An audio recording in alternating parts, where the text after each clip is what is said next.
शुक्राचार्य काफी तेजस्वी और ज्ञानी होने के बावजूद दैत्यों के गुरु क्यों बने, इसको लेकर शास्त्रों में कथा प्रचलित है।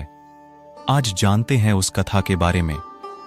डेप्थ ऑफ मिथोलॉजी में आपका स्वागत है।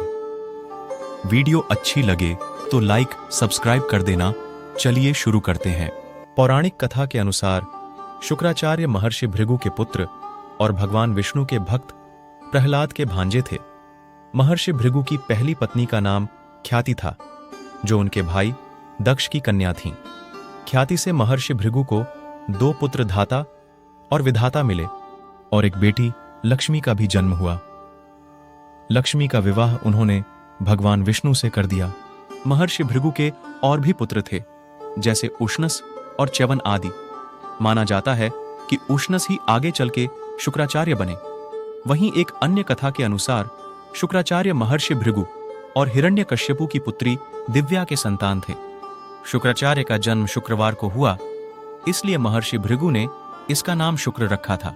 जब शुक्र थोड़े से बड़े हुए तो उनके पिता ने उन्हें ब्रह्मर्षि अंगआशी के पास शिक्षा के लिए भेज दिया। अंगआशी ब्रह्मा के मानस पुत्रों में सर्वश्रेष्ठ थे और उनके एक पुत्र बृहस्पति थे, जो बाद में देवों के गुरु बने। शुक्राचार्य के साथ उनके पुत्र बृहस्पति भी रहते थे। माना जाता है कि शुक्राचार्य की बुद्धि बृहस्पति की तुलना में ज्यादा कुशाग्र थी, लेकिन फिर भी बृहस्पति के अंगर्षि आशी के पुत्र होने की वजह से उन्हें ज्यादा अच्छी शिक्षा मिलती थी, जिसके चलते एक दिन शुक्राचार्य ईर्ष्यावश उस आश्रम को छोड़ डड्डा के सनक अर्षि और गौतम अर्षि से शिक्षा लेने लगे। शिक्षा पूर्ण होने के बाद जब शुक्राचार्य को पता चला कि बृहस्पति को देवों ने अपना गुरु नियुक्त किया है, तो उन्होंने भी ईर्ष्यावश दैत्यों के गुरु बनने की मन में ठान ली। लेकिन उसमें सबसे बड़ी बाधा दैत्यों के देवों के हाथों हमेशा मिलने वाली पराजय थी।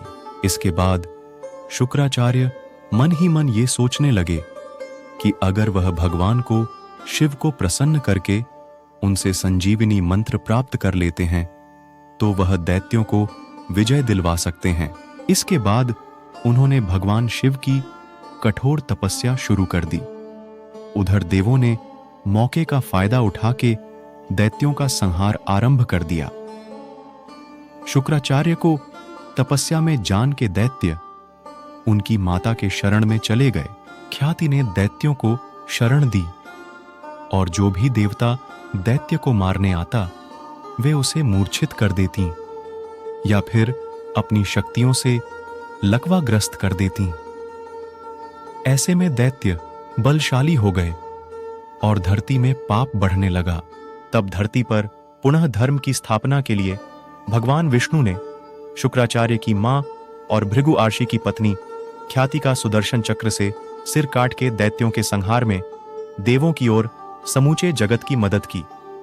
जब इस बात का पता शुक्राचार्य को लगा, तो उन्हें भगवान विष्णु पर बड़ा क्रोध आया और उन्होंने मन ही मन उनसे बदला लेने की ठान ली। वो एक बार फिर भगवान शिव की तपस्या में लीन हो गए और कई सालों की घोर तपस्या के बाद भगवान शिव ने उन्हें संजीवनी मंत्र दे दिया। फिर शुक्राचार्य ने दैत्यों के राज्यों को पुनः स्थापित कर अपनी मां की मृत्यु का बदला लिया। ऐसा माना जाता है कि तब से शुक्राचार्य और भगवान विष्णु एक दूसरे के शत्रु बन गए। लेकिन यह कथा यही नहीं समाप्त नहीं होती। उधर महर्षि भृगु को जब इस बात की पता चला कि भगवान विष्णु ने उनकी पत्नी ख्याति का वध कर दिया है, तो उन्होंने भगवान विष्णु को श्राप दे दिया कि उन्होंने एक स्त्री का वध किया है, इसलिए उनको बार बार पृथ्वी पर मां के गर्भ से जन्म लेना होगा और गर्भ में रहकर कष्ट भोगना पड़ेगा।